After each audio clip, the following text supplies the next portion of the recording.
हरियाणा के यमुनानगर का पानी जैसे ही यमुना के साथ लगते विभिन्न गांवों की भूमि को छू रहा है, वैसे वैसे भूमि कटाव शुरू हो चुका है।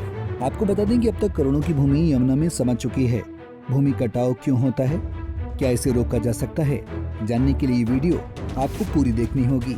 जानकारी के अनुसार वास्तव में भूमि कटाव इसलिए होता है क्योंकि यमुना के किनारे कमजोर होते हैं। अगर बरसात से पहले या मानसून से पहले यमुना के किनारों को पक्का कर दिया जाए या फिर स्टड लगा दिए जाएं, तो ये भूमि कटाव रुक सकता है। वहीं किसान नेता सतपाल कौशिक का कहना है कि स्थिति बहुत गंभीर है।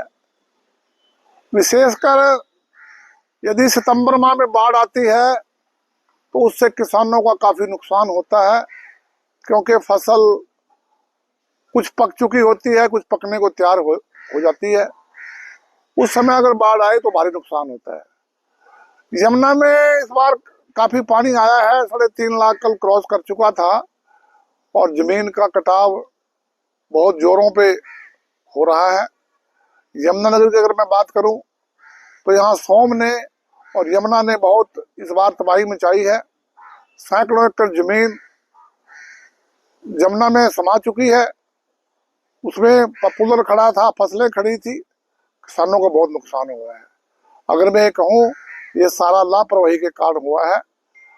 सरकार जनता के पैसे से सैकड़ों करोड़ रुपए प्रति वर्ष बाढ़ प्रबंधन के नाम पर, भूमि कटाव ना हो इसके नाम पर देती है, लेकिन सिंचाई विभाग सही तरह से काम ना करके उसको लीपापोती करके कागजों में दिखा के हजम कर लेते हैं और उसका परिणाम किसान को और स्थानीय लोगों को भुगतना पड़ता है।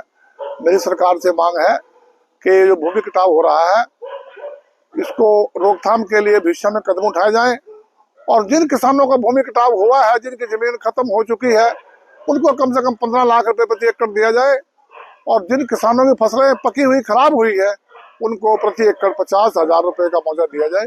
ऐसी मेरी सरकार से मांग है। वहीं किसान लंबे समय से मांग करते रहे हैं कि उनके इलाकों में भूमि कटाव रोकने के लिए स्टड लगाए जाएं।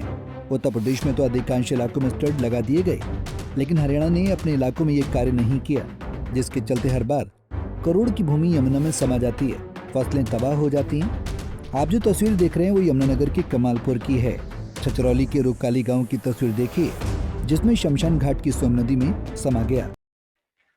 यमुनानगर में यमुना उफान पर आने के बाद अब भूमि कटाव शुरू हो चुका है। यमुनानगर के कई इलाकों में भूमि कटाव होता देखा गया है। भूमि कटाव कैसा होता है, क्यों होता है, किसकी लापरवाही से होता है, ये हम आपको बताने की कोशिश करेंगे। वास्तव में यमुना के जो किनारे हैं वो पक्के होने चाहिए, लेकिन यहाँ ज़्यादातर किनारे कच्चे हैं। जब पानी उतरता है, पानी नीचे की तरफ जाता है तो पानी भूमि को लगता है, भूमि कमज़ोर हो जाती है और जो भी उसमें फसल होती है, उसमें मिट्टी होती है, पेड़ होते हैं, वो सब यमुना में कटाव में बह जाते हैं।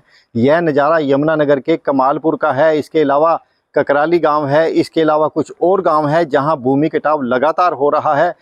किसानों की करोड़ों रुपए की जो भूमि थी वो यमुना में समा चुकी है। वास्तव में इस तरफ स्टड लगाए जाने चाहिए थे, यमुना के किनारे पक्के किए जाने चाहिए थे, जो लगातार डिमांड कर रहे थे किसान, लेकिन वो नहीं किया गया। उसी के चलते यह भूमि कटाव आपको नज़र आ रहा है। पिछले साल भूमि कटाव इतना ज़्यादा हुआ था टांपू कमालपुर में कि आधे से ज़्यादा गांव को खाली करवाना पड़ा था। गांव समाप्त होने की नौबत आ गई थी, लेकिन पानी कम हुआ, राहत की सांस ली गई। लेकिन इस समय हालात बद से बदतर हैं, हालात ख़राब हो सकते हैं। भूमि कटाव लगातार जारी है। सुरेंद्र मेहता, पंजाब केसरी टीवी, यमुनानगर। वहीं अब सरकार से अपील है कि जिनकी भूमि यमुना में समा गई है उन्हें मुआवजा दिया जाए और जो फसलों का नुकसान हुआ है उसका भी मुआवजा दिया जाए। यमुनानगर से सुरेंद्र मेहता, पंजाब केसरी। हमसे जुड़े रहने के लिए हमारे YouTube चैनल को सब्सक्राइब करें और नई वीडियो की नोटिफिकेशन के लिए बेल आइकॉन को दबाएं। अगर आप ये वीडियो Facebook पर देख रहे हैं तो लाइक जरूर करें और ज्यादा से ज्यादा शेयर करें। धन्यवाद।